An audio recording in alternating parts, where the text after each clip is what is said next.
ಎಲ್ಲರಿಗೂ ನಮಸ್ಕಾರ. ಸ್ಪಂದನ ಎಜುಕೇಷನ್ ಚಾನಲ್ಗೆ ಸ್ವಾಗತ. ಸ್ನೇಹಿತರೆ, TET ಪಾಸಾದ ಅಭ್ಯರ್ಥಿಗಳಿಗೆ ಒಂದು ಪ್ರಮುಖವಾದ ಸೂಚನೆಯನ್ನು ನೀಡಲಾಗಿದೆ. ಈಗಾಗಲೇ TET ಪರೀಕ್ಷೆಯು ಮುಗಿದಿದ್ದು, ಅದರ ಕೀ ಉತ್ತರಗಳು ಹಾಗೂ ಫಲಿತಾಂಶವನ್ನು ಇಲಾಖೆಯು ವೆಬ್ಸೈಟ್ನಲ್ಲಿ ಪ್ರಕಟಿಸಿದೆ. ಈಗ TET ಪಾಸಾದ ಅಭ್ಯರ್ಥಿಗಳು ತಮ್ಮ TET ಸರ್ಟಿಫಿಕೇಟ್ಗಳನ್ನು, ಪ್ರಮಾಣಪತ್ರಗಳನ್ನು ಪಡೆದುಕೊಳ್ಳಲು ವೆಬ್ಸೈಟ್ನಲ್ಲಿ ಪ್ರಕಟಿಸಿದೆ. ಇಲಾಖೆಯು ಇಲ್ಲಿ ಒಂದು ಅಪ್ಡೇಟನ್ನು ನೀಡಿದೆ. ಕೇಂದ್ರೀಕೃತ ದಾಖಲಾತಿ ಘಟಕ, ಆಯುಕ್ತರ ಕಚೇರಿ, ಶಾಲಾ ಶಿಕ್ಷಣ ಇಲಾಖೆ, ಬೆಂಗಳೂರು.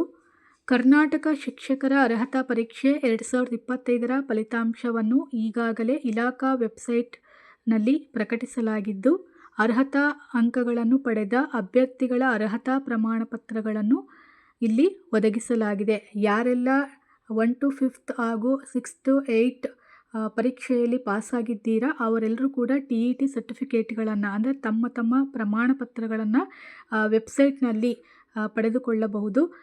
ಹಾಗೂ ಅಭ್ಯರ್ಥಿಗಳು ತಮ್ಮ ಅರ್ಜಿ ಸಂಖ್ಯೆ ಮತ್ತು ಜನ್ಮ ದಿನಾಂಕಗಳನ್ನು ನಮೂದಿಸಿ ತಮ್ಮ ಅರ್ಹತಾ ಪ್ರಮಾಣಪತ್ರಗಳನ್ನು ಮುದ್ರಿಸಿಕೊಳ್ಳಬಹುದಾಗಿದೆ.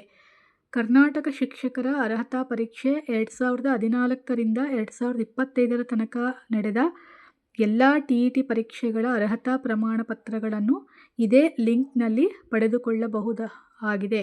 ಅಂದರೆ 2014ರಿಂದ 2025ರವರೆಗೆ ನಡೆದಂಥ TET ಪರೀಕ್ಷೆಯಲ್ಲಿ ಉತ್ತೀರ್ಣರಾದಂಥ ಎಲ್ಲ ಅಭ್ಯರ್ಥಿಗಳು ತಮ್ಮ ಪ್ರಮಾಣಪತ್ರಗಳನ್ನು ಪಡೆದುಕೊಳ್ಳಬಹುದು. ಓಕೆ. TET ಪರೀಕ್ಷೆಯಲ್ಲಿ ಪಾಸಾದಂಥ ಅಭ್ಯರ್ಥಿಗಳಿಗೆ ಪ್ರಮಾಣಪತ್ರಗಳು 7 ವರ್ಷಗಳು ಅಂತ ಹೇಳಿ ಕಳೆದ ಬಾರಿ ಹೇಳಲಾಗಿತ್ತು. ಆದರೆ ಈಗ ಜೀವಿತಾವಧಿಯವರೆಗೆ ಅದು ವಿಸ್ತರಿಸಲಾಗಿದೆ. ಓಕೆ. ಈ ಪ್ರಮಾಣಪತ್ರವು ಅಭ್ಯರ್ಥಿಯ ಜೀವಿತಾವಧಿಯವರೆಗೆ ಮಾನ್ಯತೆಯನ್ನು ಹೊಂದಿರುತ್ತದೆ ಎಂದು ತಿಳಿಯಪಡಿಸಲಾಗಿದೆ. ನೀವು ಒಂದು ಬಾರಿ TET ಪರೀಕ್ಷೆಯಲ್ಲಿ ಪಾಸಾಗಿ ಪ್ರಮಾಣಪತ್ರಗಳನ್ನು ಪಡೆದುಕೊಂಡ್ರೆ ಅದು ಜೀವಿತಾವಧಿಯವರೆಗೆ ಅಂದರೆ ಲೈಫ್ ಲಾಂಗ್ ಮಾನ್ಯತೆಯನ್ನು ಅದು ಪಡೆದುಕೊಂಡಿರುತ್ತೆ. ಓಕೆ. ಯಾರೆಲ್ಲ ಪ್ರಮಾಣಪತ್ರಗಳನ್ನು ತೆಗೆದುಕೊಂಡಿಲ್ಲ ಅವರು 2014ರಿಂದ 2025ರವರೆಗಿನ ನಿಮ್ಮ TET ಪ್ರಮಾಣಪತ್ರಗಳನ್ನು ಪಡೆದುಕೊಳ್ಳಬಹುದು.